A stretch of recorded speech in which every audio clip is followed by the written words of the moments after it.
తండ్రి అయిన దేవునికి కృతజ్ఞతాస్తుతులు. కూడి వచ్చిన సహోదరి సహోదరులకు మన ప్రభువును రక్షకుడినైన యేసుక్రీస్తు నామమున అందరికీ వందనాలు తెలియజేస్తూ ఉన్నాం. దేవుని యొక్క మహాకృపను బట్టి మనము ఉపమానాల అనే అంశాలను మనమైతే ముగించి ఉన్నాం. ఈరోజు మనము పరలోకమును గురించిన సత్యము అనే వాక్య భాగాన్ని మనం ధ్యానిద్దాం. క్రైస్తవులమైన మనము మన జీవితంలో పరలోకము చేరాలనే ఆలోచన మనకి కలిగి ఉంటాం. పరలోకము చేరాలనే ఆశ కలిగి ఉన్న మనము దాని మీద ఎంత మేరకు అవగాహన కలిగి ఉన్నాం. చేరాలి అని ఆశ ఉంటే సరిపోదు, దాని గురించిన అవగాహన, దానిలోకి చేరే విధమైన స్వభావం మనము ఖచ్చితంగా ఏమై ఉండాలంటే కలిగి ఉండవలసిన వారమై ఉండాలి. ఈరోజు చాలామంది విద్యార్థులు చదువుతూ ఉన్నప్పుడు ఇంజనీర్ కావాలని, లేదా డాక్టర్ కావాలని, లేదా లాయర్ కావాలని చాలా ఆశలు కలిగి ఉంటారు. మరి అందరి ఆశలు కూడా నెరవేర్చబడుతున్నాయా? లేదా పెళ్లి చేసుకునేటప్పుడు నాకు అటువంటి వరుడు కావాలని, ఇటువంటి వధువు కావాలని మనము ఆలోచన చేస్తూ ఉంటాం. మనం అనుకున్నట్లుగా మన అందరము కూడా మనకు నచ్చిన వాళ్ళని చేసుకోగలుగుతున్నామా? అంటే ఇక నేనేం చెప్పాలనుకుంటున్నానంటే, ఒక్కోసారి కొన్నిటి మీద మనకి ఆశ ఉంటుంది, కానీ మన జీవితము దాని యొక్క నడవడిక వల్ల ఒక్కోసారి సంపాదించగలము, ఒక్కోసారి దానిని మనం ఏం చేయలేమంట, సంపాదించలేం. మరి పరలోకము గురించి కూడా, ఆ పరలోకము చేరాలనే మన అందరము కూడా ఈ లోకములో ప్రయత్నాలు అనేది చేస్తూ ఉన్నాం. మరి ఈ లోకంలో మన ప్రయత్నాలన్నీ కూడా పరలోకం చేరాలి అని అనుకున్నప్పుడు, ఆ పరలోకము అనేది ఎలా ఉంటుంది, అసలు ఆ పరలోకము ఎవరు ఉన్నారు, దానిని నియమించిన వారు ఎవరు, ఆ పరలోకముతో ఎవరు కట్టబడింది, ఎవరి చేత కట్టబడింది అనే చాలా విషయాలను మనమైతే ఖచ్చితంగా ఏం చేయాలంట, తెలుసుకునే వారిగా ఉండాలి. చూడండి, కీర్తనల గ్రంథము 15వ కీర్తనలోనే ఒక వచనాన్ని మనకు తెలియజేస్తూ ఉన్నాడు. ఇంకా ఇప్పటి నుంచి మనము పరలోక రాజ్యమును గురించిన విషయాలను ప్రతి ఆదివారం కూడా తెలుసుకునే ప్రయత్నం అనేది చేద్దాం. ఈ పరలోక రాజ్యాన్ని గురించిన విషయానికి వచ్చేపాటికి కీర్తనల గ్రంథము 15వ అధ్యాయము 1వ వచనంలో, యెహోవా నీ గుడారములో అతిథిగా ఉండదగిన వాడు ఎవడు? అంటే దేవుడికి కూడా ఏముందంటే ఒక గుడారం ఉంది. ఒక గుడారము అంటే ఒక ఇల్లు లేదా ఒక నివాసము ఆయనకి కూడా ఉంది. అయితే అది ఒకవేళ మనకు కనిపించవచ్చు, మనకిలాగానే రేకులిల్లా, లేదా పాతకాలంలో ఉన్న పెంకిటిల్లా, లేదా భవిష్యత్తులో ఉండే స్లాబ్ ఇల్లా అని అంటే నివాసము అని చెప్పాడు, కానీ అది ఎలాంటి నివాసమో అక్కడ చెప్పలేదు. ఈ నివాసాన్ని ఒకవేళ మనము చూడడానికి అది భూమి మీద కనపడదు. దేవుడు ఉండే ఆ నివాసము ఎక్కడ ఉన్నది అంటే పరలోకములో ఉన్నది. అంటే ఆయన నివాసం ఏమిటి అంట, పరలోకము. దానిలో మనము వెళ్ళి అతిథిగా ఉండడానికి అవకాశము అనేది లేదు. అతిథి అంటే చుట్టం చూపు అంటూ ఉంటారు కదా. ఈరోజు మనం కూడా చర్చికి చుట్టం చూపుగా వస్తూ వెళుతూ ఉన్న పరిస్థితుల్లో పరలోకం కూడా నాకు ఏమొద్దయ్యా, ఒక్కసారి చూడనివ్వయ్యా అని అనడానికి అవకాశము లేదు. ఇక్కడ మనము ఒక్కోసారి ఇక్కడే కూర్చోవాలని నిర్ణయించుకున్నట్లుగా నేను పరలోకంలో ఫలానా స్థలంలోనే ఉండాలని నిర్ణయించుకోవడానికి కూడా భూలోకంలో ఒకవేళ మన సేవకులనే కానీ సంఘాన్నే కానీ మరి తోసుకుంటూ ముందుకు వెళ్ళి కూర్చోగలిగిన పరిస్థితుల్లాగా పరలోకంలో కూడా తోయడానికి అవకాశము, అంటే మనం అర్థం చేసుకోవాల్సిన విషయం ఏంటంటే లోకంలో ఉన్నట్టు పరలోకము ఉండదు. ఒక్కోసారి నీ యొక్క అంగబలము, అర్ధబలము, నీ సీనియారిటీని బట్టి ఈరోజు సేవకుల్ని సంఘాన్ని పక్కన పెట్టచ్చేమో కానీ పరలోకానికి వెళ్ళిన తరువాత ఆ నివాసములోకి అతిథిగా నేను వచ్చి వెళ్ళిపోతాను. నాకు నచ్చినట్లుగా నేను మాట్లాడతాను, నాకు నచ్చినట్లుగా నేను చూసి వెళ్ళిపోతాను, నా నచ్చిన స్థానంలో నేను కూర్చుంటాను అని అవిధేయులకి అక్కడ అవకాశమే లేదు. పరలోకములో విధేయులకి మాత్రమే అవకాశం, అవిధేయులకి అక్కడ ఏమి లేదంట, అవకాశం లేదు. ఒకవేళ ఒక్కసారి చూసి వెళ్ళిపోతా. మోషే కూడా అంటాడు, అయ్యా ఆ కానాను దేశానికి నేను చేరట్లేదు కదా, దానిని నేను చూస్తానయ్యా అంటాడు. అయితే మోషే అయితే ఆ కొండెక్కి ఆ యొక్క దేశాన్ని ఏం చేయగలిగాడంట, చూడగలిగాడు. కానీ అటువంటి భాగ్యము కూడా మనకి లేదు. ఒకవేళ చూసి వచ్చేస్తానయ్యా ఒక్కసారయ్యా అని మనం అడగడానికి అవకాశము కూడా లేదు. కాబట్టి ప్రియులారా, పరలోకము ఎలాంటిది అంటే ఖచ్చితంగా దానిని మనము సంపాదించాలనే అభిప్రాయం ఉంటే, ఈ పరలోకములో ముందుగా పాయింట్ నెంబర్ 1, పరలోకము దేవుని యొక్క నివాస స్థలమని మనం గుర్తెరగాలి. పరలోకం ఎవరి స్థలం అండి? ఎవరి ఇల్లు అది? దేవుని ఇల్లు. చూడండి, మార్కు సువార్త 11వ అధ్యాయము, మార్కు సువార్త 11వ అధ్యాయము 26వ వచనాన్ని మనం పరిశీలన చేద్దాం. మార్కు సువార్త 11వ అధ్యాయము 26వ వచనం. అప్పుడు పరలోకమందున్న మీ తండ్రియు మీ పాపములు క్షమించును. పరలోకములో ఎవరున్నారంట? ఇక్కడ తండ్రి ఉన్నాడు. కాబట్టి ఇందాక మనం అనుకున్నట్లుగానే పరలోకము ఎవరి ఇల్లు అంట? దేవుని యొక్క ఇల్లు. ఆ దేవుని ఇంట్లో ఎవరున్నారంట? తండ్రి ఉన్నాడు అని ఇక్కడ నేర్చుకుంటూ ఉన్నాం. అయితే పాయింట్ నెంబర్ 1 మనకు అర్థమైంది, పరలోకము దేవుని ఇల్లు అని మనకైతే అర్థమైంది. మరి ఈ పరలోకము అనేది ఎవరు కట్టారు? ఒక్కోసారి ఇప్పుడు మేము కూడా ఈ చక్కటి మందిరంలో సేవ చేస్తూ ఉన్న పరిస్థితి. ఈరోజు మేము చేస్తూ ఉన్నామంటే దీనిని ఒకవేళ మేము కట్టలేదు, దీనిలో ఒకవేళ మా కృషి లేదు, మా బలము లేదు, మా ధనము లేదు అని, కానీ దీన్ని ఎవరో కడితేనే ఈరోజు నేను ఇక్కడ సేవ చేయగలుగుతున్నాం. అలాగే పరలోకాన్ని కూడా ఎవరో ఒకరు ఏం చేయాలి? కట్టాలి. అది ఊరికినే రాదు కదా. అదే పరలోకాన్ని కట్టింది ఎవరు? అయితే ఈరోజు మనము ఒక్కోసారి ప్రశ్నలకి ఆన్సరు చాలా తేలికగా చెప్పగలం, కానీ వచనాలు చూపించగలమా? ఒకవేళ పరలోకాన్ని దేవుడే కట్టాడు అనడానికి రుజువేంటి అని అడిగితే ఒక్కోసారి కొంతమంది అంటే ఇది తప్పుగా అపార్థం చేసుకోవద్దు, కానీ మొన్న ఒక పేపర్ చదువుతున్నప్పుడు ఆ దేశంలో ఎందుకో డౌట్ వచ్చి వారి బిడ్డలందరికీ DNA టెస్ట్ చేయించారంట. DNA టెస్ట్ చేస్తే 90% పిల్లలు వాళ్ళ తండ్రులకు పుట్టినోళ్ళు కాదంట. అంటే నిజంగా ఈ విషయం విని ఆ తండ్రులు ఏమైపోవాలి? అంటే ఇక్కడ నేను కూడా ఏం ప్రయత్నం చేస్తూ ఉన్నానంటే, మన జీవితంలో కూడా ఒక్కోసారి మనం దేవుని బిడ్డలుగా ఉంటున్నాం, కానీ దేవుని బిడ్డలుగా కొనసాగలుగుతున్నామా? అసలు మనం దేవుని బిడ్డలమే కాదు అని రేపు దేవుడు పరలోకములో ఆయన ఇంట్లో మనల్ని అంటే మనం ఏమైపోవాలి? అయితే ఈ పరలోకాన్ని నిర్మించింది ఎవరో ఒకసారి చూద్దాం. హెబ్రీలు రాసిన పత్రిక 11వ అధ్యాయము, హెబ్రీలు రాసిన పత్రిక 11వ అధ్యాయము 10వ వచనం. ఏలయనగా దేవుడు దేనికి శిల్పియు నిర్మాణకుడునై ఉన్నాడో పునాదులు గల ఆ పట్టణము కొరకు అబ్రహాము ఎదురు చూచుచుండెను. దేవుడు దేనికి శిల్పి, దేని నిర్మాణకుడు, దేనికి పునాదులు వేశాడో దాని కొరకు ఎవరు ఎదురు చూస్తున్నారంట? అబ్రహాము ఎదురు చూస్తూ ఉన్నాడు.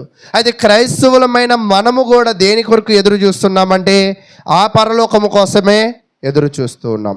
కాబట్టి ప్రియులారా, ఈ పరలోకము అనే దానికి శిల్పి లేదా నిర్మాణకుడు లేదా దాని యొక్క పునాదులు వేసిన వాడు ఎవరంట?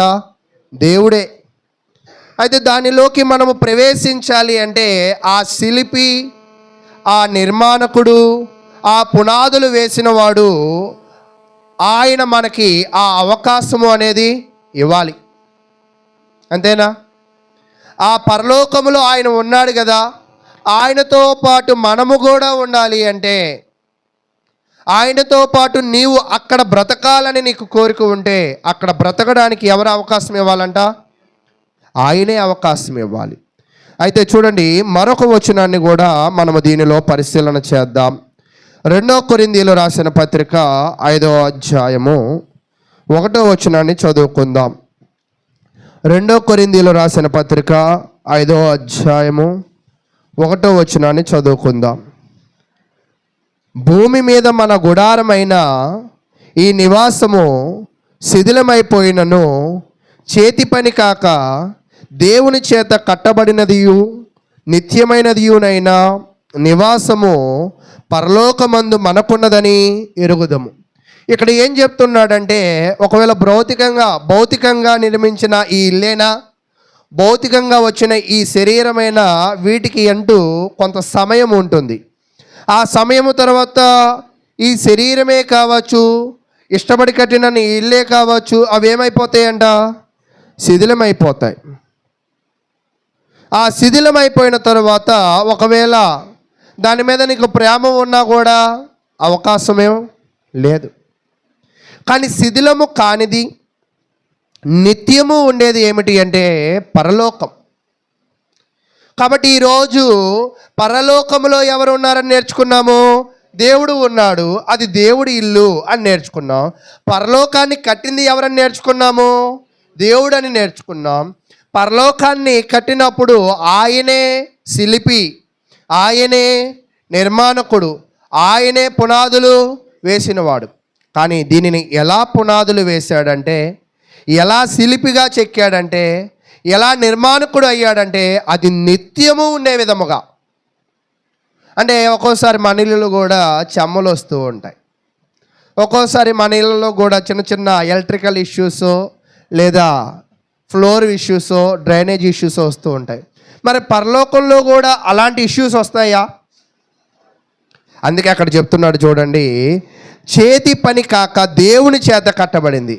ఇది మనుషుల చేతితో కట్టబడితే రిపేర్లు వచ్చిద్దేమో, కానీ ఈ పరలోకాన్ని కట్టింది ఎవరంట?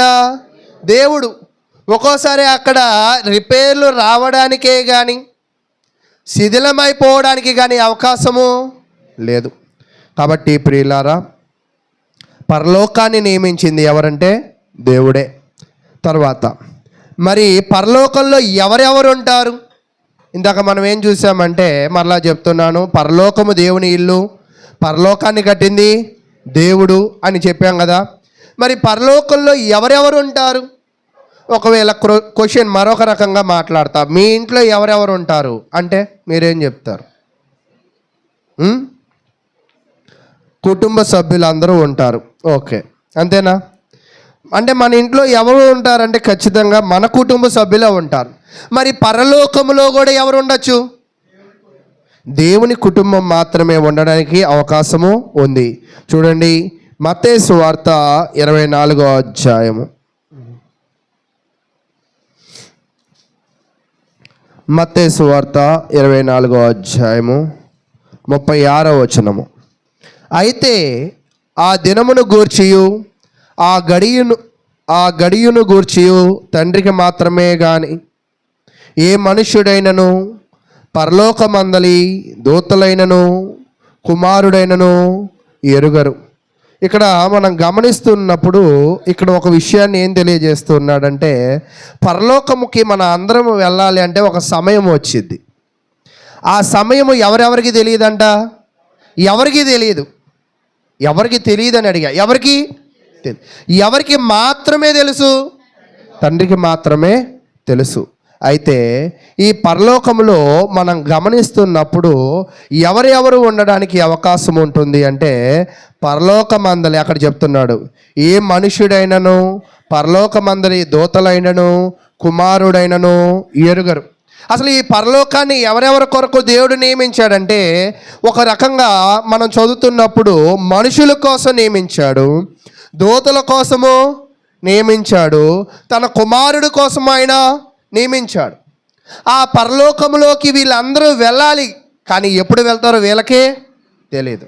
అది ఎవరికి మాత్రమే తెలుసంట, తండ్రికి మాత్రమే తెలుసు, మిగతా ఎవరికి అది తెలియదు. కానీ వీళ్ళందరూ మాత్రం అక్కడికి వెళ్ళాలి. అయితే మన అందరము అక్కడికి వెళ్ళాలి. చూడండి, 2 పేతురు రాసిన పత్రిక 3వ అధ్యాయం, 2 పేతురు రాసిన పత్రిక 3వ అధ్యాయము 13వ వచనం. అయితే ఈ పరలోకాన్ని మనం పరిశీలన చేస్తున్నప్పుడు ఈ పరలోకంలో ఎవరు ఉంటారనేదే కదా మన ప్రశ్న, ఎవరు చేరతారనేదే కదా మన ప్రశ్న. చేరే వ్యక్తుల్లో మనుషులు ఉన్నారు, చేరే వ్యక్తులలో దూతలు ఉన్నాయి, చేరే వ్యక్తుల్లో కుమారుడు కూడా ఉన్నాడు. అయితే వీళ్ళు ఎలా చేరగలరు? అందరూ చేరగలరా? అందరికీ సాధ్యమవుతుందా అంటే 2 పేతురు రాసిన పత్రిక 3వ అధ్యాయము 3వ వచనం. అయినను మనం ఆయన వాగ్దానమును బట్టి క్రొత్త ఆకాశముల కొరకును క్రొత్త భూమి కొరకును కనిపెట్టుచున్నాం. ఎవరైతే భూమి మీద క్రొత్త ఆకాశము కొరకు క్రొత్త భూమి కొరకు ఎదురు చూస్తూ ఉంటారో, పరలోకానికి ఎవరు చేరతారంట? దాని కొరకు ఎదురు చూసేవాళ్ళు. అబ్రహాము గురించి ఏం చూసాము? అబ్రహాము దేనికోసం ఎదురు చూస్తున్నాడు? ఆ పరలోకం కొరకే ఎదురు చూస్తున్నారు. దేవదూతలు ఎవరి కొరకు ఎదురు చూస్తూ ఉన్నాయి? ఆ పరలోకం కొరకే ఎదురు చూస్తున్నారు. మానవులమైన మనము కూడా దేని కొరకు ఎదురు చూడాలంట? ఆ పరలోకము కొరకే ఎదురు చూడాలి. ఎదురు చూస్తే సరిపోయిద్దా? ఫరో కూడా చూడండి, ఇశ్రాయేలు చరిత్రలో ఫరో ఏం చేస్తాడంటే, ఇశ్రాయేలు ప్రజలను దేవుడు పంపించమంటాడు. ఏం చేయమంటాడంట? పంపించమంటాడు.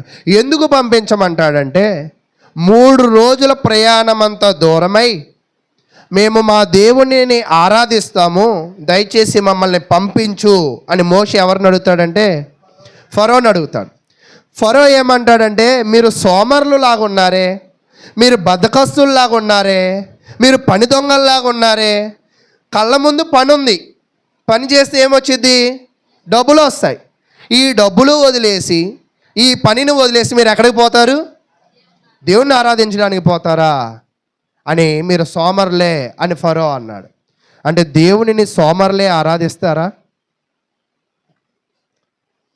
మనుషులకి అది అర్థమైంది, కానీ దేవునిని ఆరాధించని వారే ఏమవుతారు? సోమరులు అవుతారు. దేవునిని ఆరాధించని వారే ఏమవుతారో తెలుసా? బుద్ధిహీనులు అవుతారు. ఈరోజు మనం అందరం ఏమనుకుంటామంటే, మనకున్న పనుల కొరకును, మనకున్న వ్యాపారాల కొరకును, మనకున్న చదువుల కొరకును ఎవరైతే సమయాన్ని కేటాయించి దేవునిని ఆరాధించడం విడిచిపెడతారో, మీరు వాళ్ళని ఒక్కసారి కళ్ళు మూసుకుని పరిశీలన చేయండి. వాళ్ళ జీవితంలో ఎప్పటికీ కూడా గొప్ప స్థితుల్లోకి రాలేరు, గొప్ప స్థితుల్లోకి రాలేరు. మరియు ఈ క్రొత్త ఆకాశము, ఈ క్రొత్త భూమికి ఎన్నటికీ కూడా వారికి స్థలమే లేదు. భూమి మీద దేవునిని ఆరాధించాలన్న గుణము ఎవరికి ఉండిద్దో వారు మాత్రమే ఎక్కడికి చేరగలరంట? పరలోకంలోకి చేరగలరు. అయితే వారు ఎలాంటి స్వభావం కలిగి ఉంటారు చూడండి, ఫుల్ స్టాప్ తర్వాత, వాటి యందు నీతి నివసించును. వాటి యందు ఏం నివసించిద్దంట? దేని యందు? ఎక్కడ గురించి మాట్లాడుతున్నాడంటే, క్రొత్త ఆకాశము క్రొత్త భూమిలో అక్కడ ఏం నివసించిద్దంట? నీతి. ఈ నీతి నివసించేది అక్కడ. ఆ నీతిగా ఇక్కడ ఎవరైతే బ్రతుకుతారో అక్కడ మంచి స్థానము వాళ్ళకి లభించింది. ఇక్కడ ఎవరైతే నీతిగా జీవించారో, ఎవరైతే ఆరాధించడానికి ప్రాధాన్యత కాక మరి ఇతరమైన వాటికి ప్రాధాన్యత ఇస్తారో వాళ్ళలో ఏమి లేదంట? నీతి లేదు. వారు దేని కొరకు ఎదురు చూడడం లేదంట? పరలోకం కొరకు. కాబట్టి వారు నీతిమంతులు కానే కాదు. 14వ వచనం ఇంకొంచెం వివరణ మనకు తెలియజేస్తూ ఉంది. 2 పేతురు 3వ అధ్యాయం 14వ వచనం. ప్రియులారా, వీటి కొరకు మీరు కనిపెట్టువారు గనుక శాంతము గలవారై ఆయన దృష్టికి నిష్కలంకులుగాను నిందారహితులుగాను కనపడినట్లు జాగ్రత్త పడుడి. మనం ఏం చేయాలంట? జాగ్రత్త పడాలి. ఈరోజు నిజంగా నీతిని సంపాదించడానికి, శాంతముగా ఉండడానికి, శాంతము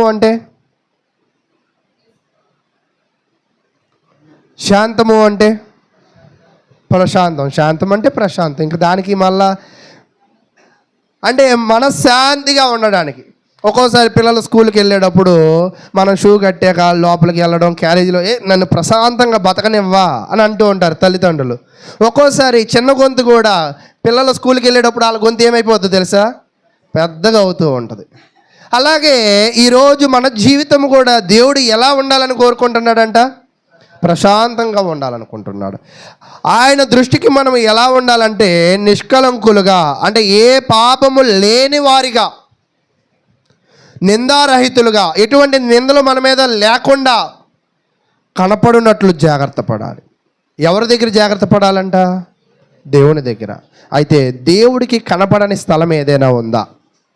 ఈరోజు ఇక్కడంటే మీరు అందరూ మంచి వాళ్ళు, శాంతం కలిగిన వాళ్ళు. ఎందుకంటే చక్కగా తల మీద ముసుగేసుకుంటారు, నేను జరగమంటే జరుగుతారు, రమ్మంటే ఎదరకు వస్తూ ఉంటారు. కాబట్టి మీరు అందరూ విధేయులు, మంచివాళ్ళు, సౌమ్యులు అని నేను అనుకుంటూ ఉన్నా. నిజమేనా? ఓకే, నాకండి మీరు ఇక్కడ కనపడుతున్నారు కాబట్టి. కానీ బయట ఎలా ఉంటున్నారో నాకు మీరు తెలియదు.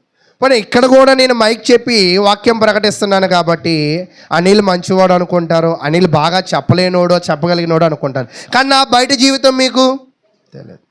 అంటే కానీ మన అందరం కలిసి ఇక్కడ ఉంటున్నాం, కానీ మీ జీవితాలు నాకు తెలియదు, నా జీవితము మీకు తెలియదు. బయటికి వెళ్ళిన తర్వాత ఎవరి దారి వాళ్ళదే. మన అందరం కలిసే స్థలం ఎక్కడా? ఇక్కడే. ఈ కలిసే స్థలంలో కూడా లేట్ కమ్మర్స్ ఉంటారు. మళ్ళా అంటే ఈ కలవడంలో కూడా లోపాలు ఉంటూ ఉంటాయి.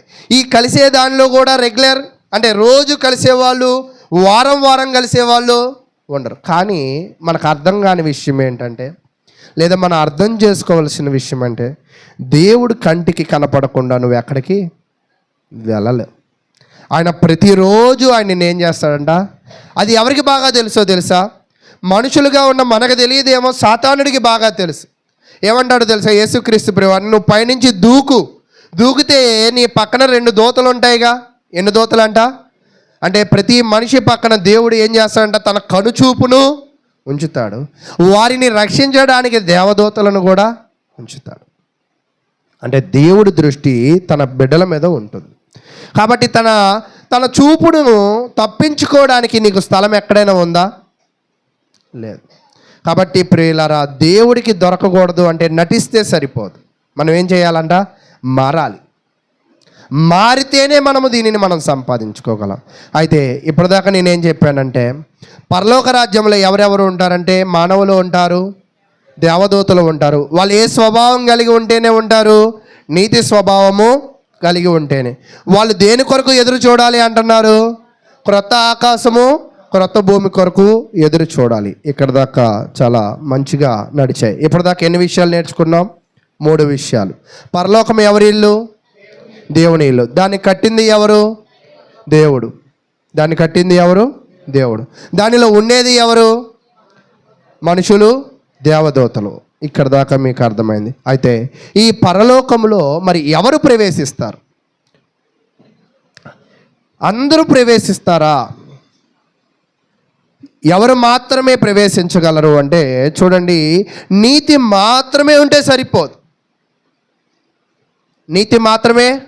ఫరో చూడండి, వినడానికి చాలా విన్నాడు, చూడడానికి తెగులు చాలా చూశాడు, కానీ ఇశ్రాయేలు ప్రజలను ఏం చేయలేదు? పంపించాల. ఈరోజు క్రైస్తవుల్లో కూడా ఒక్కోసారి తెలియని ఫరో కనపడుతూ ఉంటారు. వినడానికి చాలా ధారాళమైన వాక్యాలు వింటూ ఉంటారు, చూడడానికి చాలా జీవితంలో గొప్ప కార్యాలు దేవుడి దగ్గర చూస్తూ ఉంటారు, కానీ జీవితాలు ఏం చేసుకోరంట? మార్చుకోరు. ఎందుకంటే వాళ్ళ హృదయాలు ఏమైపోయాయి? కఠినమైపోయాయి. ఒక్కోసారి ఒకే విషయాన్ని 100 సార్లు చెప్పినా కూడా చేయాల్సిందే చేస్తూ ఉంటారు, కానీ చెప్పిన దానికి విధేయులుగా జీవించాలన్న మనసు ఎవరిలో ఉండదు? మనుషులలో ఉండదు. అలా అవిధేయులుగా ఉన్న వాళ్ళ హృదయాలు ఎలాంటివి అంటే కఠినమైనవి. అయితే ఇక్కడ ఏం చెప్తూ ఉన్నాడంటే ఈ కఠిన స్వభావం కలిగిన వాళ్ళు పరలోకములో చేరడము సాధ్యమా? ఒక విషయం చెప్తూ ఉంటాడు మార్క్స్ వార్తలు. ఏం చెప్తూ ఉంటాడంటే ధనవంతుడు పరలోక రాజ్యంలో ప్రవేశించుట కంటే ఒంటే సూది బెజ్జములో ప్రవేశించుట. ఒక్కోసారి సూది బెజ్జంలో దారం పెట్టడానికి ఇలా వణుకుతూ ఎంతో సేపటికి పెడుతూ ఉంటాం. ఏది ఇంత కనపడని వెంట్రుకని, అది కనపడని దారముని. అయితే దానిలో ఎంత ఒంటి దూరిద్దంట? పెద్ద ఒంటె. అది సాధ్యం అంట. అలాగే పరలోకముని సంపాదించడము అనేది తేలికైన పని. ఇక్కడ అనుకున్నట్లుగా కూర్చున్నట్లుగా, ఇక్కడ అనుకున్నట్లుగా మాట్లాడినట్లుగా, ఇక్కడ జీవించినట్లుగా సరిపోతుంది అనుకోవడానికి పరలోకము ఏమీ కూడా మానవుల చేత నిర్మింపబడిన చర్చ అనేది కాదు. కొన్ని సంఘాలలో ఏం జరుగుతుంది అంటే మొట్టమొదటి చైర్స్ కేవలం సేవకుల కుటుంబాలే కూర్చుంటాయి. మా తరువాతే మీరు అంటారు కొన్ని సంఘాలు. అవి కూడా నువ్వే చెప్పండి, నన్ను అడక్కండి. కొన్ని సంఘాలు అలా ఉంటూ ఉంటాయి. అయితే ప్రాధాన్యత కూడా రొట్టె ద్రాక్ష రసం ఇచ్చేటప్పుడు కూడా ఫస్ట్ మాకు ఇవ్వాలంటారు. ఏమంటారు? ఫస్ట్ మాకు. తర్వాత బూందీ లడ్డు ఇచ్చేటప్పుడు కూడా తండ్రి యొక్కయు కుమారుడి యొక్కయు పరిశుద్ధాత్మ యొక్క ఎన్ని గుప్పులు ఇవ్వాలి? 3 గుప్పులు ఇవ్వాలి. అంతేనా? ఇలా ఇచ్చేవాళ్ళు కూడా ఉన్నారు. అంటే ప్రాధాన్యత ఖచ్చితంగా సేవకుడికి ఇవ్వాలి అని కోరుకునే బయట వాళ్ళు ఉన్నారు.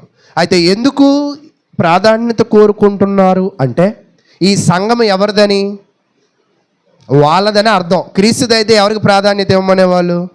క్రీస్తుకి ఇవ్వమనేవాళ్ళు. మాకు ప్రాధాన్యత మేము ఎప్పుడు ఇవ్వమంటాం? ఇది మాది అని అనుకున్నప్పుడు ఇవ్వమంటాం. అంతేనా? ఇది మనది కాదు ఆయనది అయితే అప్పుడు మాటలు ఎలా ఉంటాయి? ఆయనకి ప్రాధాన్యత ఇవ్వడానికి, ఆయన నామమును ఏం చేయడానికి? మహిమపరచడానికి ప్రయత్నిస్తూ ఉంటాం. చాలా సంఘాల్లో జరిగే లోపం ఏమిటి అంటే సేవా పరిచర్య చేసేటప్పుడు కూడా వాళ్ళ కుటుంబ సభ్యులే పనిచేస్తూ ఉంటారు. బయట వాళ్ళు చేస్తా అన్న కూడా ఎవరు? ఎందుకంటే మాది కదా, మా తర్వాత నేను చచ్చిపోతే ఎవరు అవ్వాలి? నా కొడుకు అవ్వాలి, లేదా మా వంశంలో ఒకడు అవ్వాలి. ఎవరో వస్తే కూడా ఊరుకోరు. అంటే ఇక్కడ నేనేం చెప్పాలనుకుంటున్నానంటే చాలామంది సంఘము మనది కాబట్టి ఇక్కడ మన పెత్తనాలు చేద్దాం అనుకుంటారు. అది విశ్వాసులైనా సేవకుడైనా. కానీ పరలోకం మనది అని మనం అనగలమా? అక్కడ మన పెత్తనాలు చేయగలమా? అక్కడ మన పెత్తనాలు. అయితే భూమి మీద నుంచి పరలోకం చేరడానికి ఒక మార్గాన్ని దేవుడు వేస్తాడు. ఏంటి వేసిన మార్గం ఏంటంటే ఇప్పుడు 4వ విషయం ఏంటంటే దేవుని చిత్తంలో మనుషులు పరలోక మార్గంలో ఎలా చేరతారు. చూడండి, యోహాన్ రాసిన పత్రిక 3వ అధ్యాయం. యోహాన్ రాసిన పత్రిక 3వ అధ్యాయం. యోహాన్ రాసిన సువార్త 3వ అధ్యాయము 3వ వచనం. అందుకు యేసు అతనితో ఒకడు క్రొత్తగా జన్మించితేనే కానీ అతడు దేవుని రాజ్యమును చూడలేడని నీతో నిశ్చయముగా చెప్పుచున్నాను నేను. అంటే ఈ భూమి మీద నుంచి మనము అక్కడ జీవించాలంటే తల్లి కడుపులో జన్మిస్తే సరిపోదు. ఇంకొక జన్మ కూడా మనకి అవసరం.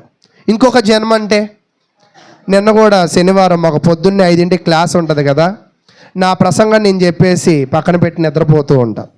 ఒక ఆయన అడిగారు ఈ ప్రశ్న, రెండోసారి ఎలా బ్రతుకుతామని. వెంటనే నిద్రపోయి బయటకు వచ్చా.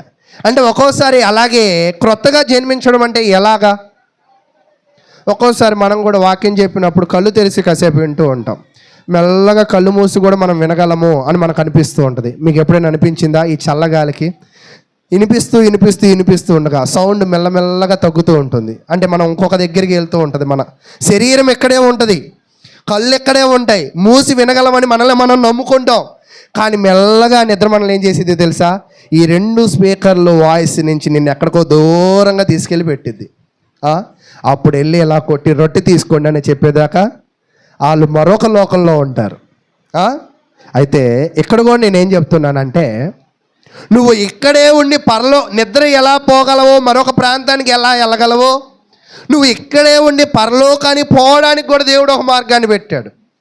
ఆ మార్గంలో నువ్వు చేరాలి అంటే నువ్వేం చేయాలంటే క్రొత్తగా జన్మించాలి. క్రొత్తగా జన్మించాలి అంటే మళ్ళీ ఇంకొక తల్లి కడుపు, ఇంకొక ఉమ్మ నీరు కావాలా అంటే ఇక్కడ తల్లి కడుపు ఉమ్మ నీరు గురించి కాదు, కానీ ఆయన చెప్పుచున్నది ఏంటంటే రెండవ మారు జన్మించేది ఎలాగా అంటే 5వ వచనం, యేసు ఇట్లా నేను ఒకడు నీటి మూలముగాను ఆత్మ మూలముగాను జన్మించితేనే గాని దేవుని రాజ్యంలో ప్రవేశింపలేడని నీతో నిశ్చయముగా చెప్పుచున్నాను. ఒకడు పరలోకము ఒకవేళ చేరాలి అంటే తల్లి కడుపులో పుట్టిన తరువాత విచక్షణ జ్ఞానము వచ్చిన తరువాత పై ఆకాశము పై భూమిని సంపాదించాలని ఆలోచన చేసిన తర్వాత అతడు సహజంగా జీవిస్తే కుదరడు. ఖచ్చితంగా నీటి మూలంగా నేను మంచోడేనండి, నీటిలో మునగాల్సిన అవసరమే లేదు అంటే కుదరదు. నువ్వు ఎంత మంచోడివైనా ఆయన మాటకి అక్కడ ఏమవ్వాలంట, విధేయుడివి కావాలి. ఆత్మ మూలంగా అంటే ఇప్పటిదాకా నీ ఆత్మలో నువ్వు కోరుకునేవి రకరకాల కోరికలు, రకరకాల ఆలోచనలు అవ్వచ్చు. ఇప్పుడు ఆత్మ మూలంగా జన్మించడం అంటే నీ ఆత్మలో దేని కొరకు ఆలోచన చేయాలంటే పరలోకంలో దేవుడు ఉంటాడు, ఆ పరలోకాన్ని కట్టింది దేవుడే, ఆ పరలోకంలో దేవుని దూతలు మనుషులు ఉంటారు. ఆ మనుషులలో నీవు కూడా అవ్వాలి అంటే నీతిమంతుడుగా ఉండాలి. ఆ నీతిమంతుడుగా నువ్వు జీవించాలంటే భూమి మీద నీటి మూలంగా ఆత్మ మూలంగా నీవు జన్మించాలి అని తెలియజేస్తూ ఉన్నాడు. కాబట్టి ప్రియులారా, మనకు అర్థమవుతుంది మన జీవితంలో మనము నీటి మూలంగా ఆత్మ మూలంగా జన్మించకపోతే, దేవుని వాక్యానికి విధేయుడివి కాకపోతే, కొంతమంది నేను బాప్తీసం పొందాను అని అంటారు, కానీ బాప్తీసం పొందే దగ్గర నీకు 100కి 100 మార్కులు వచ్చాయి. ఎందుకంటే నీటిలో నువ్వు మునగనన్నా పూర్తిగా 3 సార్లు ముంచుతూ ఉంటారు కొంతమంది, పూర్తిగా మునిగేదాకా. మరి ఆత్మ మూలంగా మునిగావా లేదా అనేది ఎలాగా? వాక్యానికి విధేయుడిగా ఉంటే నువ్వు ఆత్మ మూలంగా కూడా జన్మించినట్లే. ఈరోజు చాలామంది కూడా విధేయులుగా ఉండరు. అయితే అటువంటి వారికి పరలోక రాజ్యంలో ప్రవేశమే లేదు. భూమి మీద ఎవరైతే సంఘము సంఘ కార్యక్రమము వాక్యమునకు విధేయుడిగా ఉంటారో వాళ్ళకి మాత్రమే పరలోకంలో స్థానము ఉంటుంది అని దేవుని వాక్యం చెప్తుంది. చూడండి, 1 యోహాను రాసిన పత్రిక 5వ అధ్యాయం, 1 యోహాను రాసిన పత్రిక 5వ అధ్యాయము 11వ వచనము. 1 యోహాను రాసిన పత్రిక 5వ అధ్యాయం 11వ వచనం. దేవుని కుమారుణ్ణి అంగీకరించువాడు జీవము గలవాడు, దేవుని కుమారుణ్ణి అంగీకరింపనివాడు జీవము లేనివాడు. అంటే నువ్వు ఆత్మ సంబంధమైన జీవమును పొందాలి అంటే నువ్వు ఈ భూమి మీద ఎవరిని అంగీకరించాలంట? కుమారుణ్ణి అంగీకరించాలి. కుమారుణ్ణి అంగీకరించకుండా నేను ఆత్మ సంబంధంగా జీవించుతాను అని అనడానికి ఎవరి వల్ల సాధ్యం కాదు. కుమారుణ్ణి ఎలా అంగీకరించగలము? కుమారుడు అంటే ఎవరంటే యేసుక్రీస్తు. యేసుక్రీస్తు ఎవరు అంటే ఈజ్ ఈక్వల్ టు వాక్యం. అంటే ఈ బైబుల్ వందు ఇచ్చిన ప్రతి వాక్యమును నువ్వేం చేయాలంట? అంగీకరించాలి. అంగీకరించడము అంటే ఒప్పుకోవడం, అంతేనా? ఒప్పుకోవడం అంటే అది నిజము, ఈ వాక్యము నిజము అని నువ్వు నమ్మడం. అది ఈరోజు నువ్వు నమ్ముతున్నావా? నువ్వు నమ్మితే ఖచ్చితంగా నీ ప్రవర్తనలో నీతి ప్రవేశించేది. ఒక పాట పాడేవాళ్ళం, నీతి నివసించే రాజ్యంలో, క్రీస్తు పాలించే రాజ్యంలో నీవు ఉంటివా? నీలో నీతి నివసించాలి. నిన్ను ఎవరు పాలించాలంట? క్రీస్తు. నిజంగా నీ జీవితాన్ని క్రీస్తే పాలిస్తున్నాడా? ఒక గుర్రం ఉందనుకోండి, గుర్రాన్ని నడిపించడానికి దానిపైన ఎవరుంటారు? ఒక రైడర్ ఉంటారు, అంతేనా? ఈ రైడరు వెనక్కి వెళ్ళాలి అని అనుకుంటున్నాడు, గుర్రం ఎదరికి వెళ్తుంది. ఇప్పుడు ఆ గుర్రాన్ని ఎవరు పాలిస్తున్నారు? ప్రశ్న మళ్ళా అడగనా?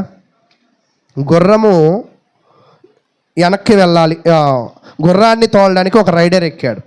రైడర్ ఏమనుకుంటున్నాడంటే వెనక్కి వెళ్ళాలి అని అనుకుంటున్నాడు, గుర్రం ఎదరికి వెళ్తుంది. ఇప్పుడు ఈ మార్గాన్ని ఎవరు డిసైడ్ చేస్తున్నారు? గుర్రమా మనిషా? గుర్రం. ఎందుకని? తన సొంత నిర్ణయాలు తీసుకుంటుంది కాబట్టి అది ఎక్కడికి వెళ్తుంది? ఎదరికి వెళ్తుంది. దానికి అర్థం కాని విషయం ఏమిటి అంటే దానికి కళ్ళు ఉన్నాయి, దానికి కాళ్ళు ఉన్నాయి, కానీ కళ్ళ ముందు ఉన్న ప్రమాదం దానికి అర్థం కాదు. కాబట్టి ప్రతి గుర్రము మీద, ప్రతి యానిమల్ మీద తనని కాయడానికి ఒకళ్ళు ఉంటారు. ఎవరు? వాళ్ళే కాపరి. ఇప్పుడు ఈ రైడర్ మాట వింటే వెనక్కి వెళ్తాం, ఈ రైడర్ మాట వినకపోతే ఎదరకి. నీ జీవితంలో దేవుడే రైడరా? క్రీస్తే నీ జీవితంలో రైడర్ అయితే వాక్యానుసారంగా నీ జీవితం నడవాలి. వాక్యానుసారంగా నీ జీవితం నడవడం లేదు అంటే క్రీస్తు నీ జీవితంలో రైడర్ కాదు. అసలు నువ్వు క్రీస్తును పొందిన వ్యక్తివి కానే కాదు. నువ్వు మునిగితే మునిగావు, నువ్వు వెళ్తే వెళ్ళావు, అది పక్కన పెట్టు. కానీ క్రీస్తును నువ్వు పొందిన వాడివైతే నీ ప్రవర్తన అంతటి కూడా ఆయన అధికారములకు ఏం చేయాలంట? ఒప్పుకోవాలి, లేదా లోబడాలి, లేదా క్రీస్తు వాక్యము చెప్పిన విధముగా నీవు జీవించాలి. అలా జీవిస్తున్నావా? అలా జీవించకపోతే ఎప్పటికీ కూడా నీకు పరలోకం వెళ్ళడానికి అవకాశమే లేదు. కాబట్టి చూడండి, అదే యోహాను రాసిన పత్రికలో 1వ అధ్యాయం 9వ వచనం,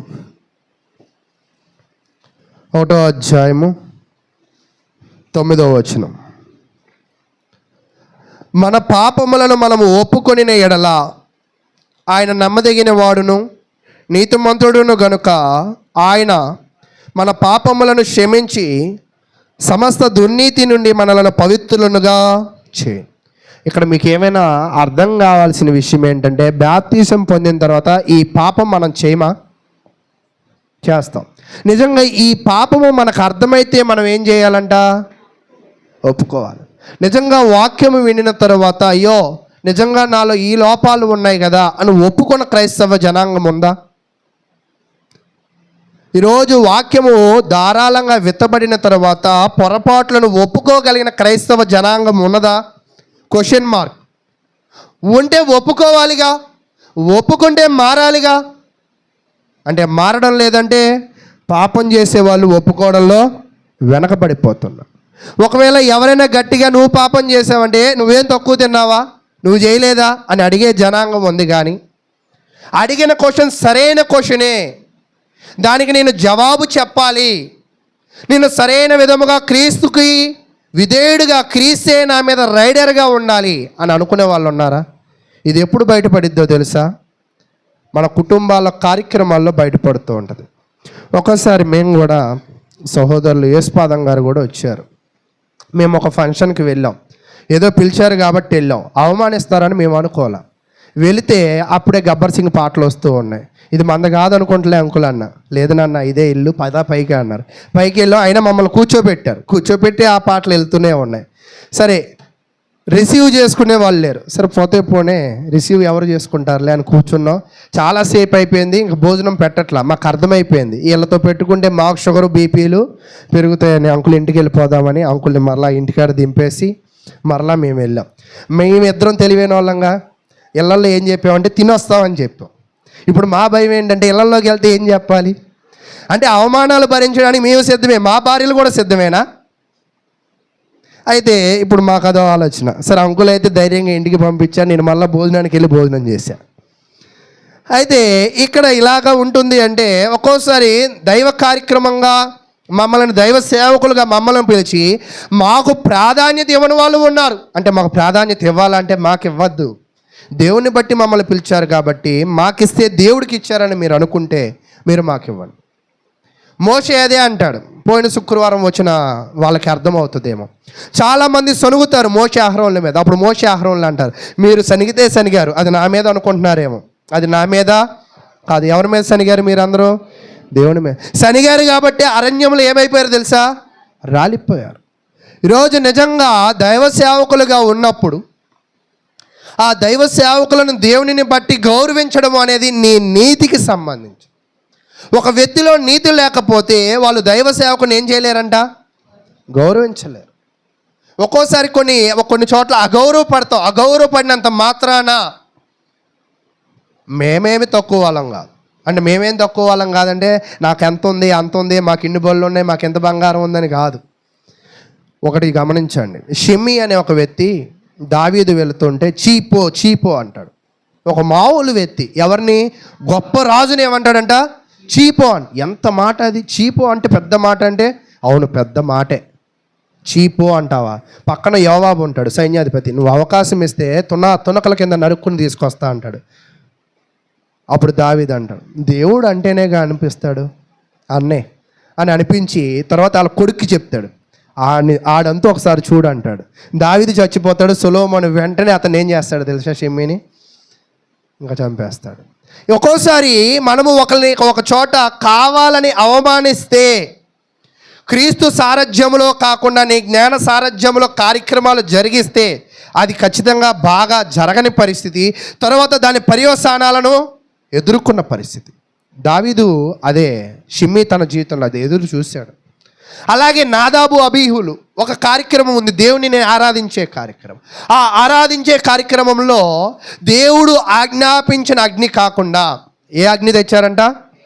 వేరొక అగ్ని. అంటే దాదేస్తే పొగరాదా? దానికన్నా మంచి స్మెల్ వచ్చింది. తప్ప? అసలు మంచి స్మెల్ రానే, పాడు స్మెల్ రానే. దేవుడు ఏది చెప్పాడో అది వేయాల్సిందే.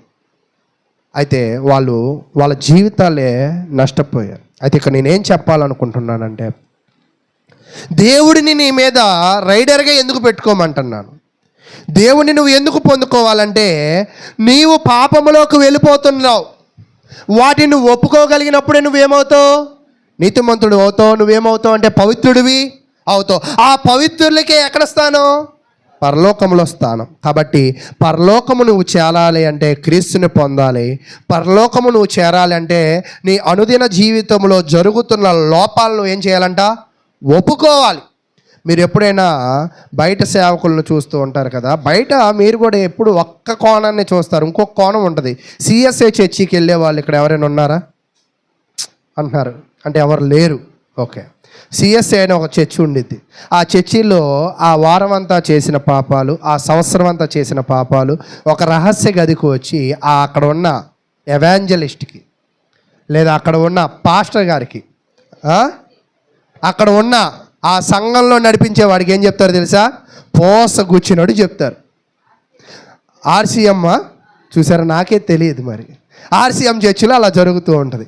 కాబట్టి ఇలాగ మరి ఇది ఎప్పుడైనా అక్కడ అలా జరుగుతుంది, ఇక్కడ కూడా నా పాపాలు చెప్తున్నాయి గారు మీరు సమయం ఇవ్వండి అంటారా? అది అనరు. మొన్న కూడా నేను ఒక చర్చికి వెళ్తే బ్యాప్టిజం గురించి చెప్పమన్నారు. మనకి కొంచెం నీరసంగా ఉంది, వెళ్ళలేకపోతున్నాను, కానీ రమ్మన్నాడు. వెళ్ళిన తర్వాత చాలామంది తక్కువ జనం వచ్చారన్న. ఒక అతను లేచి క్రిస్మస్ చేయలేదని 20 మంది వెళ్ళిపోయారయ్యా అన్నాడు. ఇంకా నాకు నోట్లో మాట ఏమీ రాలా. మరి ఇన్ని చూస్తున్నారు కదా, బయట చేసే క్రిస్మస్లు చూస్తున్నారు, బయట చేసే కార్యక్రమాలు చూస్తున్నారు, బయట ఇచ్చే దశంభాగాలు చూస్తున్నారా? బయట చెప్పే పాపాలను చూస్తున్నారా? బయట ఇచ్చే బహుమానాలను చూస్తున్నారా? అంటే మీకు అనుకూలమైనవి చూసి మీరు మొయ్యలేని వాటిని మాత్రం ఏం చేయట్లేదంట, వాటితో మీకు సంబంధమే లేదు. కాబట్టి అదేంటి అయ్యగారు పేరు మారుస్తారుగా బ్యాప్టిజం ఇచ్చాక, మీరు మార్చరా? అదేంటి ఇన్ని చూస్తున్నా కదా. అసలు బ్యాప్టిజం పొందాలంటే క్రమంగా ఒక వ్యక్తి రావాలి. ముందు వాడేమవ్వాలి? నీతిమంతుడిగా ఉండాలి. వాడేం చేయాలి? పాపాలను ఒప్పుకోవాలి. ఆ తర్వాత ఏమివ్వాలి? ఎప్పుడైనా ఈ క్వశ్చన్ అడిగారా? బ్యాప్టిజం ఇస్తున్నారు, ఈ కుర్రోడు ఎప్పుడు మన దగ్గరకు వచ్చాడు? నిజంగా చూడండి, అలా తారలాగా వచ్చిన వాళ్ళు అతిథిగానే వెళ్ళిపోతారు. సంఘంలో ఎప్పటికీ కూడా నిలవబడలేరు. బ్యాప్టిజాన్ని ఒక క్రమ పద్ధతిలో తీసుకోగలిగిన వాళ్ళే, పాపములను ఒప్పుకోగలిగిన వాళ్ళు ఏమవ్వగలరో తెలుసా? సంఘంలో స్థిరంగా ఉండగలరు. అలా స్థిరంగా లేని వాళ్ళని మీరు ఎంత బుజ్జగించిన వాళ్ళ జీవితాలు ఏం చేయలేరంట? మార్చుకోలేరు. ఎందుకంటే వాళ్ళు చేసే పాపాలని ముందు వాళ్ళకి అర్థం కావట్లా. అర్థమయ్యే లోపల జీవితం ముగిసింపబడుతుంది. కాబట్టి ఇప్పటిదాకా నేనేం చెప్పానంటే, పరలోకం వెళ్ళాలి అంటే పాపాలు ఒప్పుకోవాలి, పరలోకం వెళ్ళాలంటే కుమారుణ్ణి ఒప్పుకోవాలి. అలా ఇంకా చాలా ఉన్నాయి. అయినప్పటికీ మనం కొంచెం ముందుకు వెళ్ళిపోతాం. 5వ పాయింట్, ఇప్పటిదాకా ఏం చెప్పానంటే, పరలోకం ఎవరి ఇల్లు అంటే దేవుని ఇల్లు. మరి దాన్ని కట్టింది ఎవరంటే దేవుడే. మరి ఒకవేళ ఆ పరలోకాన్ని మనం పరిశీలన చేస్తే ఎవరెవరు ఉంటారంటే తండ్రి, దేవుడు, మనుషులు, దేవదూతలు. వాళ్ళు ఏ స్వభావంతో ఉంటేనే అక్కడ ఉండగలరంటే నీతి స్వభావం కలిగి ఉన్నప్పుడు. నీతి మాత్రమే ఉంటే సరిపోద్ది అంటే కిందకు వచ్చినప్పుడు పరలోకంలో ఎవరెవరు ఉండగలరంటే పాపమును ఒప్పుకున్న వాళ్ళు, బాప్తిజం పొందిన వాళ్ళు, దేవునికి భూమి మీద విధేయులుగా జీవించిన వాళ్ళు మాత్రమే అక్కడ ఉంటారు. అయితే పరలోకంలో ఎవరు మాత్రమే ఉండగలరంటే 5వ పాయింట్, నమ్మకస్తులైన క్రైస్తవులు మాత్రమే ఉండగలరు. నమ్మకస్తులు అంటే క్రైస్తవుల్లో కూడా నమ్మకం ఉంటుందా అంటే? అవును, అందరూ క్రైస్తవులు నమ్మకస్తులు కాదు. అందరం క్రైస్తవులమే, కానీ అందరూ క్రైస్తవులు ఏం కాదంట, నమ్మకస్తులుగా. కొంతమంది మాత్రమే నమ్మకస్తులుగా పిలువబడుతున్నారు. అది నేను చెప్పట్లేదు. చూడండి, మత్తయి సువార్త 7వ అధ్యాయం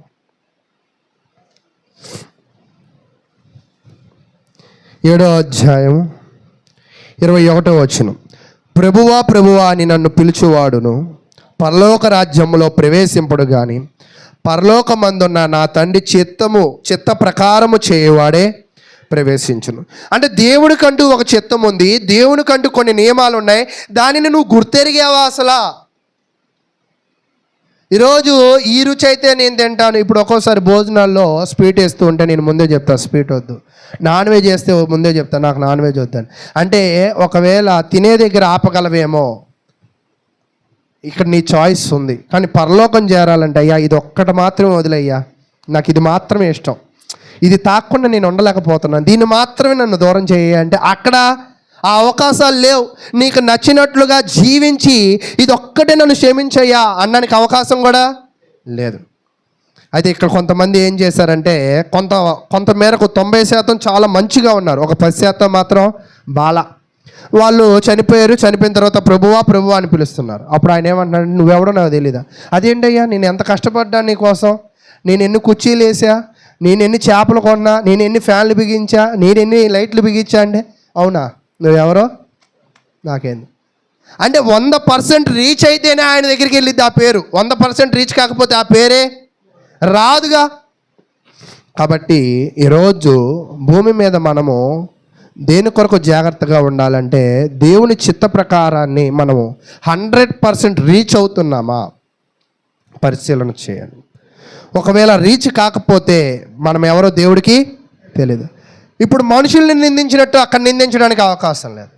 చూడు, నాకు పచ్చ చీర వద్దంటే ఎర్ర చీర ఇచ్చాడు, ఎర్ర చీర. ఈ పంచాయతీలు అక్కడ ఉండవు, ఆ పంచాయతీలు ఆయన చేయడు కూడా అక్కడ. చూడు చూడు చూడు, వాళ్ళకి ఎక్కువ స్పీడ్ వేశారు, మనకు తక్కువ వేశారు. ఇవన్నీ కూడా ఇక్కడ మానవ లోకంలో ఉండే పంచాయతీలు పరలోకంలో ఉండవు. అసలు అలాంటి గుణగణాలు ఉన్నవాళ్ళు గేటు బయటే, లోపలికి రావడానికి అవకాశం లేదు. సంఘంలో అంటే మనకు నచ్చినట్టు వెనక మాట్లాడుకోవచ్చు, 100 మాట్లాడుకోవచ్చు. ఎదరికొచ్చి అయ్యగారు వందనాలు. వెనక మాట్లాడింది ఎవరి కోసం అంటే ఆ అయ్యగారి గురించే, ఆ విశ్వాసి గురించే. ఎదరికొచ్చి వందనాలు చెప్పేది కూడా ఆ అయ్యగారు అవి. అయితే అలా బొచ్చుడు ఉంటాయి. కానీ అలాంటి గుణం ఒకవేళ భూమి మీద నీకు ఉందంటే ఇక్కడే మార్చుకో, అక్కడికి వెళ్ళాక అవ్వదు, అసలు రానింగడా నీకు. అయితే ఇక్కడ మనం పరిశీలన చేస్తూ ఉన్నప్పుడు నమ్మకత్వము అంటే ఏమిటి అంటే ప్రకటన గ్రంథము 2వ అధ్యాయం, ప్రకటన గ్రంథము 2వ అధ్యాయము 10వ వచనం. ఇదిగో మీరు శోధింపబడినట్లు అపవాది మీలో కొందరిని చెరలో వేయబోచున్నాడు. 10 దినములు శ్రమ కలుగును, మరణం వరకు నమ్మకముగా ఉండుము, నేను నీకు జీవ కిరీటం ఇచ్చేదను. ఈరోజు భూమి మీద మనం ఎందుకు నమ్మకంగా ఉండాలి, మనం ఎందుకు దేవుణ్ణి కలిగి ఉండాలి అంటే పరలోకము నువ్వు చేరాలి అంటే సమస్యలు వచ్చినప్పుడే నమ్మకంగా ఉండాలి. బాగున్నప్పుడు నువ్వేంటి, ఎవరైనా నమ్మకంగానే ఉంటారు. సమస్య వచ్చినప్పుడే నీ క్యారెక్టర్ ఏంటో బయటపడుతుంది. అప్పుడు నువ్వు మాట్లాడే విధానమే అది సరైన నిర్ణయం. ఒక్కోసారి మనతో ఉంటూనే ఉంటారు, ప్రేమగా ఉంటారు. సమస్య వచ్చినప్పుడు ఆ మాట, ఆ వ్యవహారం, ఆ ప్రవర్తన మొత్తం వ్యత్యాసంగా కనపడుతుంది. అప్పుడు కూడా వాక్యాన్ని ఆధారం చేసుకుని నడుచుకున్న వాడే దేనిని పొందగలడంట, జీవ కిరీటం. ఈరోజు సంఘంగా ఉన్న మన అందరి మధ్య కూడా ఖచ్చితంగా ఎవరు సమస్యలు తీసుకొస్తాడంట, ఇదిగో మీరు శోధింపబడినట్లు. ఎవరు తెచ్చేది? అపవాది. కానీ మనమేమనుకుంటాం అంటే లేదులే, అనిల్కి మనం అంటే ఇష్టం లేదులే, లేదు ఈ సేవకుడు మనం అంటే నచ్చదులే, మనమే నిర్ణయం తీసేసుకుంటాం. కానీ సమస్యలను తెచ్చేది ఎవరంట? అపవాది. ఈ అపవాది సమస్యలు తెస్తాడన్న ఆలోచన నీకుంటే నీ తోటి విశ్వాసి మీద నీకేముండదు, కోపం ఉండదు ముందు. అంతేనా? కోపం లేకపోతే అనరాని మాటలు ఖచ్చితంగా మనము అనం. ఎప్పుడైతే కోపం వచ్చిద్దో నీ విచక్షణ జ్ఞానము దెబ్బతిని అనరాని మాటలు. అందుకే అక్కడ చెప్తాడు నిష్కలంకులుగాను పవిత్రులుగాను, ఇంత మనం చదివాం కదా. తర్వాత శాంతులుగాను అన్నాడు కదా. ఇప్పుడు అర్థమైందా శాంతం అంటే ఎక్కడో? ఇలాంటి వాతావరణంలో ఎవరైనా శాంతంగా ఉంటారు. మనకి నష్టం కలిగినా మనం శాంతంగా ఉంటాం కదా, అది క్యాలిక్యులేట్ చేస్తాడు ఎవరు? దేవుడు. మేము కూడా మా అమ్మాయికి జ్వరం వచ్చినప్పుడు 10ంటికి జ్వరం ఎంత ఉంది, మధ్యాహ్నం 2ంటికి, అవన్నీ తెలిస్తే వీళ్ళ దగ్గరికి ఎందుకు వెళ్తాం మనం? డాక్టర్ దగ్గరికి వెళ్ళినప్పుడు వాళ్ళు ఏమడుగుతారు తెలుసా? 10ంటికి ఎంత జ్వరం వచ్చింది, 2ంటికి ఎంత జ్వరం వచ్చింది, 6ంటికి జ్వరం ఎంత వచ్చింది. మనం ఏమైనా డాక్టర్లమా ప్రతిసారి కొలుచుకొని రాసుకోవడానికి? అంటే కానీ వాళ్ళు మాత్రం అవి అడుగుతూ ఉంటారు, అంతేనా? అయితే నిజంగా ఒక చిన్న బిడ్డ యొక్క అనారోగ్యంగా ఉన్నప్పుడు అన్నిసార్లు కొలవమని డాక్టరు, సంఘంలో జీవిస్తున్న మనం కూడా 1-2 సార్లు మనల్ని మనం కొలుచుకోవాలి. మనం ఎలా ఉంటున్నాం, సంఘానికి ఉపయోగకరంగా ఉంటున్నామా, సమస్యలు వచ్చినప్పుడు మనం నిలబడుతున్నామా, లేదా మన పని ఏదో ఇక్కడ ఆరాధించడమే మన పని దులుపుకుని మనం వెళ్ళిపోతున్నామా? ఇశ్రాయేలు ప్రజలను ఆరాధించడానికి పిలిచాడు. ఆరాధించడానికి పిలిచిన ఆ ఇశ్రాయేలు ప్రజల్ని దేవుడు ఎక్కడికి పంపించాడంట? కానాన్. అయితే ఆరాధించే విషయంలో ఎవరైతే సరైన వాళ్ళు కాదో వాళ్ళని ఏం చేశాడంట? వేరుపరిచాడు. వేరుపరిచిన తర్వాత సరైన వాళ్ళు ఎంతమంది తేలేరు తెలుసా? ఇద్దరే తేలేరు. అదేంటి, ఎంతమంది బయలుదేరారంటే 20 లక్షల మంది బయలుదేరారు. అంటే ఆ 20 లక్షల మందిలో దీనిని పొందడానికి కలిగి ఉన్న గుణగణాలు కేవలం ఎంతమందిలో ఉన్నాయి? ఇద్దరిలో ఉన్నాయి. ఈరోజు నిజంగా పరలోకం కూడా చేరాలి అంటే అది తేలికైన విషయమేనా?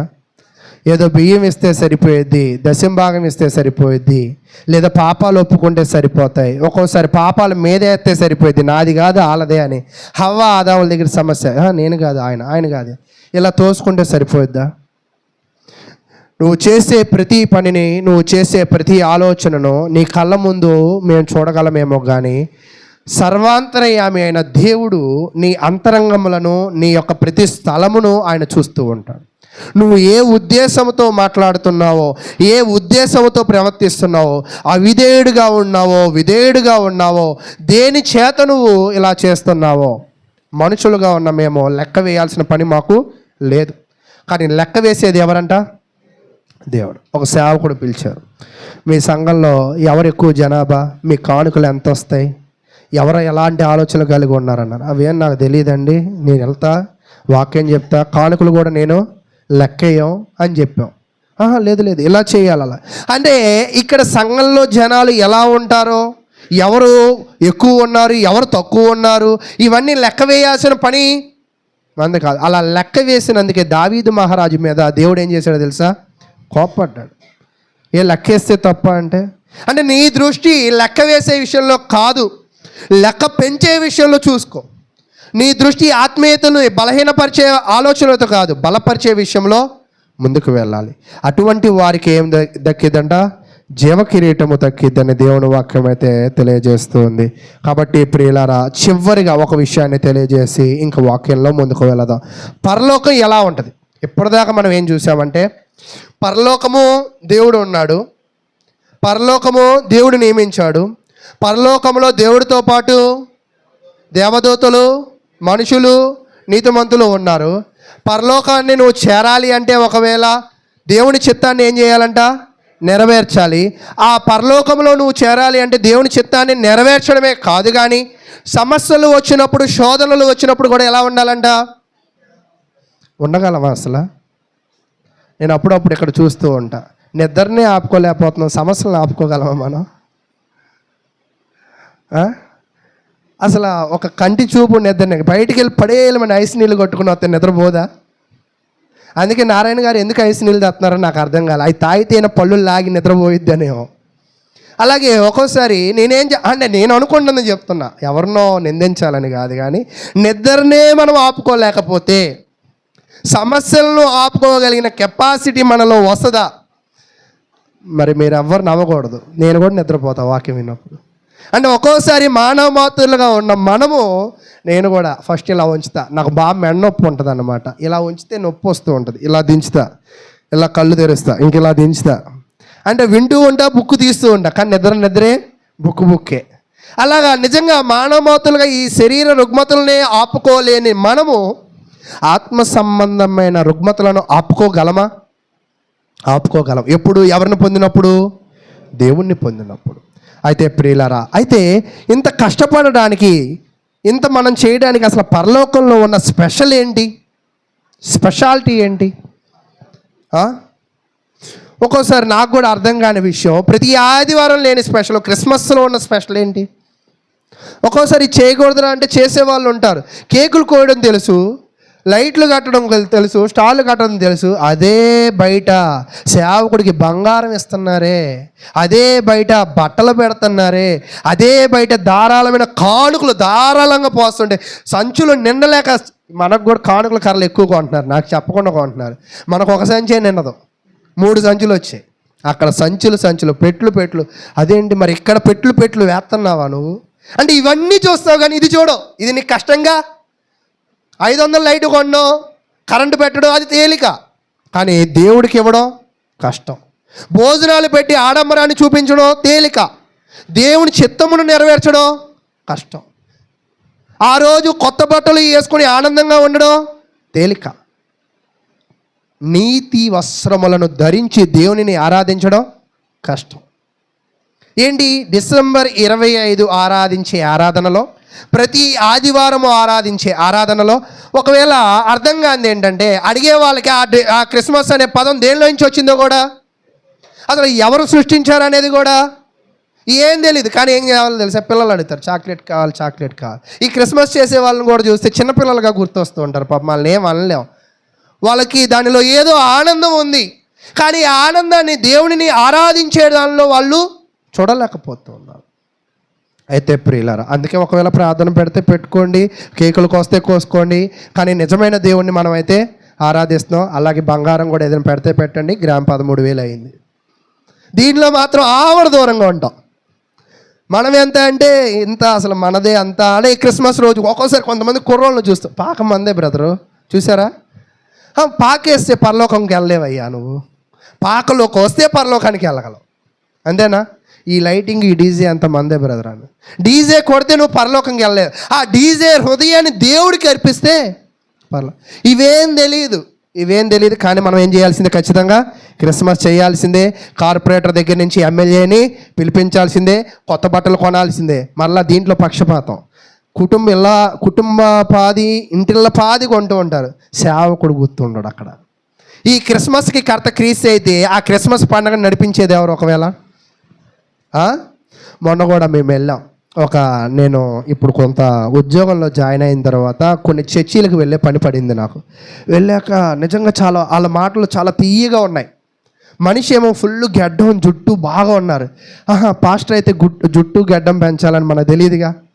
అయితే కానీ నిజంగా వాళ్ళలో మెచ్చుకోదగిన విషయం ఏంటంటే చాలా తీయగా మాట్లాడుతున్నారు. వాళ్ళు మాట్లాడుతుంటే అట్రాక్ట్ చేస్తూ ఉన్నాయి ఆ మాటలు. అట్రాక్ట్ చేయడమే కాదు, ఎల్లగానే ఒక గాజు గ్లాస్ ఇచ్చి నీళ్ళు తాగమన్నారు. గాజు గ్లాస్తో ఎత్తుపోసుకోలేము, మనం ఖర్చు పెట్టాల్సిందే. అంటే తాగమన్నారు అంటే వాళ్ళు వాడే వస్తువులు మనకి ఇచ్చినట్టే. నిజంగా వాళ్ళు చాలా ప్రేమ కలిగి ఉన్నారు. ఈరోజు నిజంగా అలా ప్రేమ కలిగి ఉన్నప్పుడు ఆయన అంటున్నాడు, ఈ ఊరిలో మనం ప్రేయర్ చెప్తే బ్రదరు అందరూ వచ్చేస్తారు బ్రదరు, 500 మంది వస్తారు బ్రదర్ అన్నాడు. ఎంతమంది అంట? అది పక్కా పల్లెటూరు, ముస్తాబాద్. 500 మంది రావడం ఏంటండి అన్న. మేము ఒక్కోసారి ఇంటిలో పాది పిలిచినా రారేమో మాకు తెలుసు, కానీ ఇంటికి వెళ్ళి పిలుస్తాము. అదేదో పెళ్ళికాట్లాగా రండి అని అలా పిలిచినా రారు. మేము అలా ఏం పిలవం. పైన మైక్ ఉందిగా బ్రదరు, పైన ప్రార్థనని ప్రకటిస్తాం. సమయానికి ఏమవుతారంట? అందరూ చేరుకుంటూ. భక్తి అనేది కేవలము స్టార్లో కాదు, భక్తి అనే దానిని భోజనాల్లో కాదు. అయితే భక్తిని చూపించడానికి ఒక మార్గం అనేది ఉంది. ఆ మార్గంలోనే మనం పంపించాలి. ఒక్కోసారి మీకు అర్థం కాని విషయం ఏంటంటే, అన్నాన్ని తింటున్నాం కదా, దేంతో తింటున్నాం? చేయి కాదు, లోపలికి దేంతో పంపించగలుగుతున్నాం? ఈ నోటితో కాకుండా ఇంకా కొన్నిటితో పంపించవచ్చు. తెలుసా మీకు? ఒక్కోసారి నోటితో వెళ్ళినప్పుడు పైపు ముక్కులో పెట్టి పంపిస్తూ ఉంటారు. సరే ముక్కులో పెడుతున్నారు, సరే నోటికి కాసేపు రెస్ట్ ఇద్దాం, ముక్కులో నుంచి పంపించడానికి మనం ప్రయత్నం చేయండి. సచ్చూరుకుంటూ ఉంటాం. ప్రతిదీ వాడినంతసేపు వాడాలి. కలిగి ఉండవలసిన భక్తిని ఎక్కడ చూపించాలో అక్కడ చూపించాలి. అలా కాకుండా సొంత పెత్తనాలు చేసి నోటిని వాడాల్సిన దగ్గర ముక్కును వాడి, సరే నోటితో కూడా గాలి పీల్చచ్చు, 5 నిమిషాలు ముక్కు మూసుకుని ఆడి పీల్చానుకో, ఈడికేంటి ఆయాసం రోగం ఉన్నట్టుందని అంటారు. కాబట్టి భక్తి ఎక్కడ ఉండాలో అక్కడ చూపించండి. సొంత పెత్తనాలు మనం చూపించామంటే ఆ ఆత్మ సంబంధంగా వాళ్ళు ఏమైనట్టు? మరణించడానికా జీవించడానికా? ఆ పని మరణించడానికి. కాబట్టి ప్రియులారా, మరి నేను తెలియజేసేది ఏంటంటే, మన జీవితంలో పరలోకం దేవుడే కట్టాడు, దేవుడే నిర్మాణకుడు. దానిలో దేవుడితో పాటు దూతలు ఉన్నాయి. ఆ పరలోకం చేరాలి అంటే ఆయన చిత్తాన్ని నెరవేర్చాలి, నీటి మూలంగా బాప్తిసం పొందాలి. ఆ పరలోకంలో చేరాలి అంటే మనం నమ్మకంగా ఈ భూలోకంలో నమ్మకంగా బ్రతకడానికి, ఆయన చిత్తం చేయడానికి ఏంటి అక్కడ ఉన్న స్పెషల్ ఏంటి అంటే, చూడండి అక్కడ ఉన్న స్పెషల్ కొన్ని విషయాలు తెలియజేసి ఈ వాక్యాన్ని ముగిస్తాను. ప్రకటన గ్రంథం 7వ అధ్యాయం.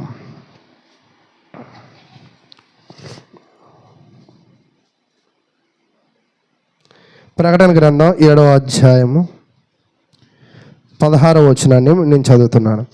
వారికి ఇక మీదట ఆకలైనను దాహమైనను ఉండదు, సూర్యుని ఎండైనను, ప్రకటన గ్రంథం 7వ అధ్యాయం 16వ వచనం, సూర్యుని ఎండైనను ఏ వడగాలి అయినను వారికి తగలదు. ఏలయనగా సింహాసన మధ్య మందుండు గొర్రెపిల్ల వారికి కాపరి అయి జీవజలముల బుగ్గల యొద్దకు వారిని నడిపించును. దేవుడే వారి కన్నుల నుండి ప్రతి బాష్ప బిందువును తుడుచువేడు. పరలోకం ఎలా ఉంటుంది అంటే, పరలోకంలో బాగా మీరు ఒక సింహాసనం ఉంటుంది. ఆ సింహాసనం మీద ఒక ఆయన కూర్చుంటాడు, ఆయనే దేవుడు అయి ఉంటాడు.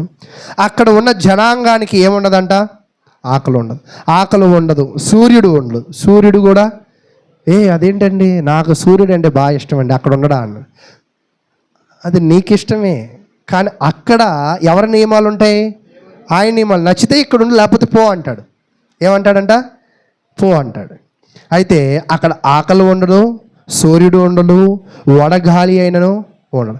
మొన్న కూడా నేను పొద్దున్నే 5ంటికి లేచి వాక్యం చెప్తున్నప్పుడు ఇందిరాగాంధీ గురించి ఒక ప్రస్తావన చేశాను.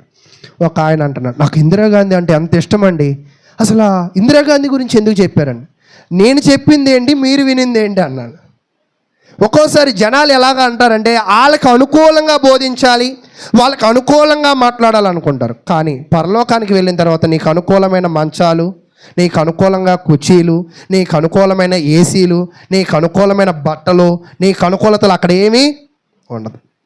ఇప్పుడు పేషెంట్గా మనం వెళ్తాం కదా, ఆపరేషన్కి వెళ్ళేటప్పుడు, అబ్బా లేదండి ఈ రిబ్బన్ నాకు చాలా ఇష్టం అండి, నాకు తమ్ముడు కట్టాడు, ఇది ఉంచండి అంటే మందు కోసిపడి వేస్తారు. కోసిపడి అన్నీ తీసేసి వాళ్ళు ఒక రొగ్గే వేస్తారు.